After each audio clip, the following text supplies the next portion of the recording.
আগামী 25শে ডিসেম্বর তিনটে বড় বাংলা সিনেমা রিলিজ করতে চলেছে। একটা হচ্ছে মিতিন একটি খুনির সন্ধানে, আর একটা হচ্ছে লহ গৌরাঙ্গর নামরে, যেটা সৃজিত মুখার্জি ডিরেক্ট করছে, আর একটা ছবি হচ্ছে প্রজাপতি 2।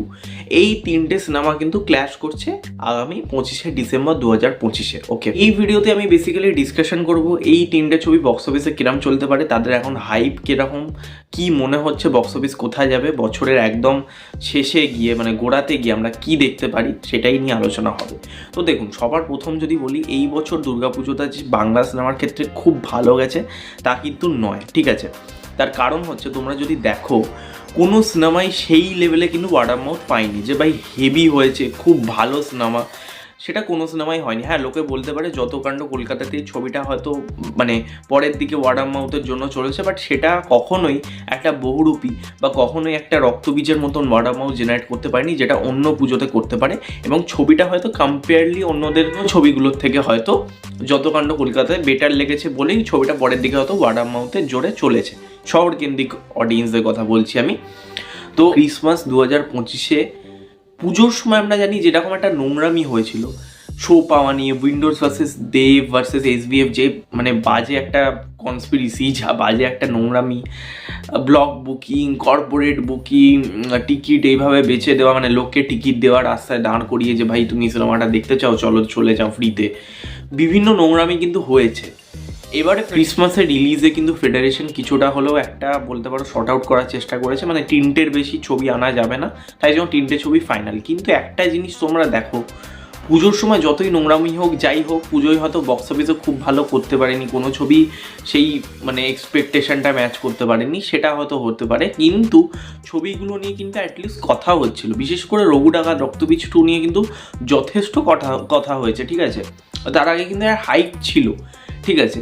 বাট এই বছর মানে ক্রিসমাসের রিলিজের কোনো হাইপই নেই। আগের বছর যদি তুমি দেখো, খাদান আছে, সন্তান ছিল, খাদান ছিল, সন্তান এবং খাদানের তো মারাত্মক মানে একটা হাইপ ছিল, বুঝতেই পারছিলাম, কারণ গানগুলো যেভাবে ট্রেন্ড করছিল ইউটিউবে, লোকে সিনেমাটা নিয়ে কথা বলছিল, পুষ্পা 2 দেখে বেরিয়ে লোকে খাদান নিয়ে আলোচনা করছিল।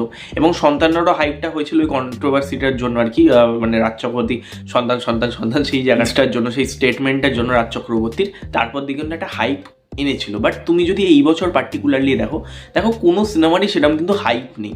হ্যাঁ, বলতে পারো প্রজাপতি 2 কম্পেয়ারলি একটু বেটার হাইপ রয়েছে, বাট তুমি যদি দেবের আগের সিনেমাগুলোর সাথে তুলনা করো, লাইক রঘু ডাকাত, খাদান, ধূমকেতু, সেই হাইপটা তার ধারে কাছেও কিন্তু প্রজাপতি 2 এখনও পর্যন্ত পাচ্ছি না। যদিও বা এই ছবিটা কিন্তু অনেকটা ওয়ার্ড অফ মাউথের উপর নির্ভর করবে, এবং যে বয়স্ক অডিয়েন্স মানে যারা এই সিনেমার অ্যাকচুয়ালি যারা অডিয়েন্স, তারা কিন্তু সোশ্যাল মিডিয়া খুব একটা অ্যাক্টিভ নয়।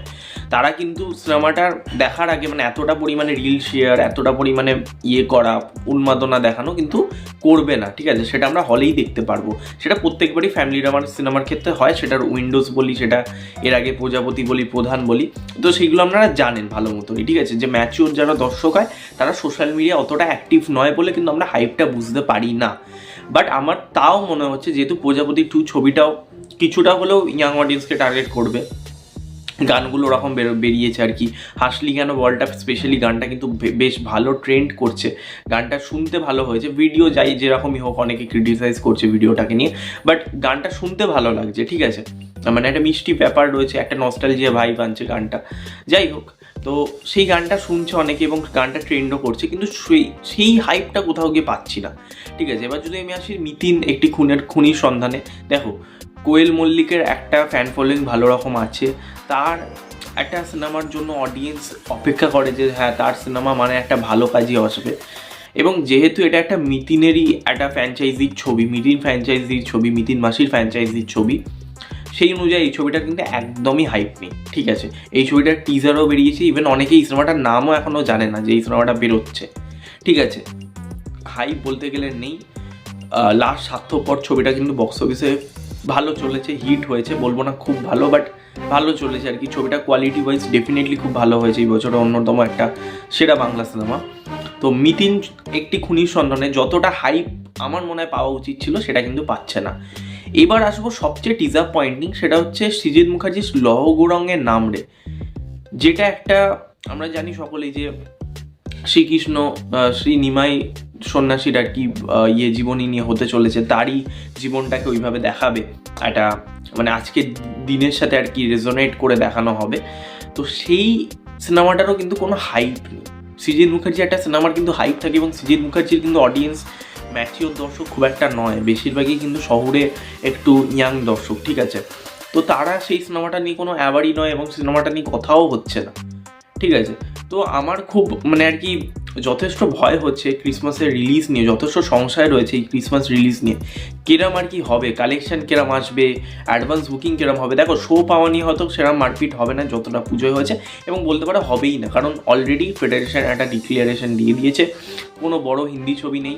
মেতেরা তুমেরি তুমেরা মেতারা, ওই যাই সিনেমাটা আসছে আর কি কার্তিক আরিয়ান আর অনন্যা পান্ডের, সেই ছবিটার একটা মানে খুব একটা যে বিশাল বড় ছবি বা সেটা কিন্তু নয়, মানে খুব একটা বড় বাজেটের ছবি বা বড় হাইপ ওলা ছবি সেটাও নয়। ইভেন আগের বছর যেরকম বেবি জন ছবিটা ছিল তার তুলনাও কিন্তু হাইপ কম আছে হচ্ছে এই ছবিটার, ঠিক আছে। তো এই ছবিটা একটা ডিসেন্ট শো পেয়ে যাবে, তার সাথে আরামসে কিন্তু বাংলা সিনেমাগুলো জায়গা করে নেবে। বাংলা সিনেমাগুলো কিন্তু শো পেতে কোনোভাবেই বেগ পেতে হবে না, কিন্তু যদি ছবিগুলোর হাইপই না থাকে তাহলে দর্শক কিভাবে গ্রহণ করবে? এটা কিন্তু এখন মানে আগে যেরকম আমরা বলতাম যে ক্রিসমাস পুজো মানেই বাংলা সিনেমার জন্য একদম লাকি, যাই সিনেমা নিয়ে চলে যাবে, এটা কিন্তু ভুল কথা প্রমাণিত হয়েছে এই বছর পুজোতে, কারণ পুজোতে কোনো ছবিই সেইভাবে চলেনি। তো এই বছর ক্রিসমাস নিয়েও ডেফিনেটলি একটা সংশয় তৈরি হচ্ছে।